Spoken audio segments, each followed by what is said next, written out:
Nah, anak-anak, yuk kita masuk ke materi kita hari ini. Kita akan mempelajari tentang aturan. Nah, apakah kalian tahu apa itu aturan? Aturan adalah sesuatu yang harus kalian patuhi. Aturan berada di rumah dan di sekolah. Nah, manfaat dari peraturan ini adalah membuat hidup kita menjadi lebih tertib, lebih teratur, lebih nyaman, dan lebih aman. Nah, kita bahas satu-satu yuk. Apa saja peraturan yang ada di rumah dan peraturan yang ada di sekolah. Yang pertama adalah peraturan di dalam rumah. Nah, peraturan di dalam rumah dibuat oleh orang tua dan wajib dipatuhi oleh seluruh anggota keluarga yang tinggal di dalam rumah tersebut, seperti ayah, ibu, adik, kakak, dan juga kalian sendiri. Kalau ada paman atau bibi atau kakek dan nenek kalian tinggal di rumah yang sama, mereka pun harus menaati peraturan tersebut. Nah, contoh dari peraturan di rumah ada apa saja sih? Yang pertama, membersihkan diri sendiri. Yang kedua, sarapan setiap pagi sebelum memulai kegiatan. Yang ketiga, merapikan tempat tidur setelah bangun tidur di pagi hari atau pada saat kalian setelah tidur siang. Selanjutnya adalah kalian harus pamit sebelum kalian pergi kemanapun, baik pergi ke sekolah atau bermain. Peraturan selanjutnya yang ada di rumah adalah mengucap salam ketika masuk dan keluar rumah. Selanjutnya, menyimpan barang pada tempatnya agar kalian mudah mencarinya ketika diperlukan. Selanjutnya, membantu pekerjaan orang tua di rumah seperti membersihkan rumah. Dan yang terakhir dan penting sekali adalah mengulang pelajaran yang telah dipelajari di sekolah. Baik anak-anak, kita bahas yuk satu-satu dari peraturan-peraturan yang sudah Ibu sebutkan tadi. Yang pertama adalah menjaga kebersihan diri. Nah, ini bisa dilakukan dengan cara mandi 2 kali sehari. Dan pada saat mandi tersebut, kalian juga harus membersihkan rambut dengan keramas. Selain itu, kalian harus membersihkan bagian-bagian tubuh kalian yang lain, seperti lubang hidung, lubang telinga, sikat gigi, dan cuci tangan jika tangan kalian kotor. Selanjutnya adalah merapikan tempat tidur.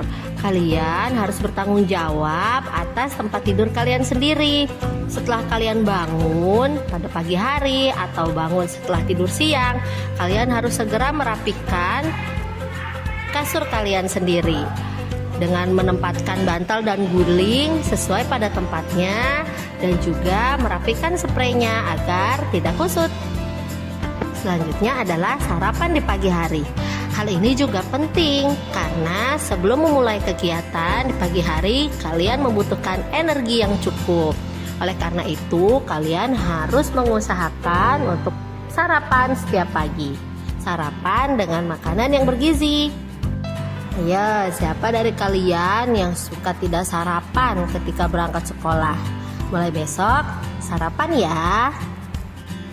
Nah, selanjutnya adalah berpamitan dengan orang tua ketika akan pergi, baik pergi ke sekolah ataupun pergi bermain dengan teman.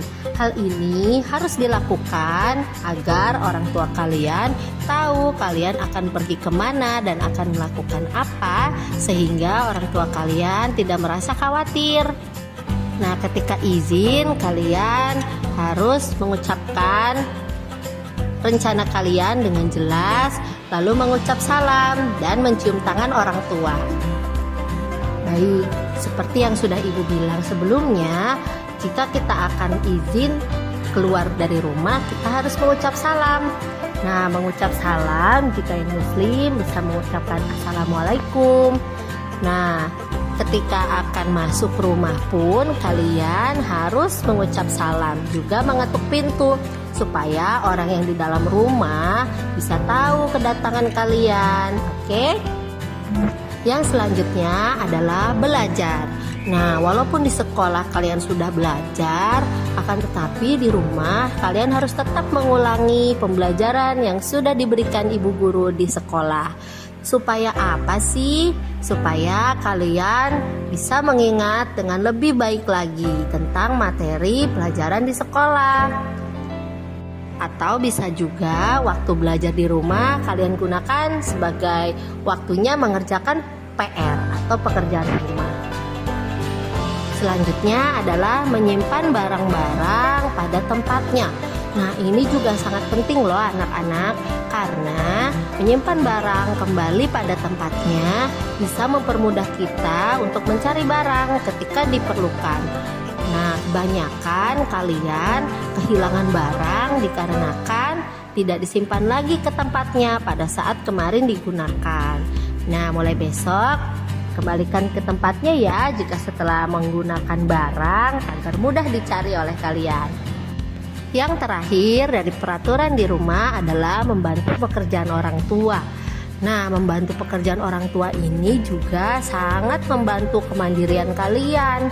Jadi kalian tidak hanya pintar dalam pelajaran, tapi kalian juga bisa pintar dalam membantu orang tua di rumah.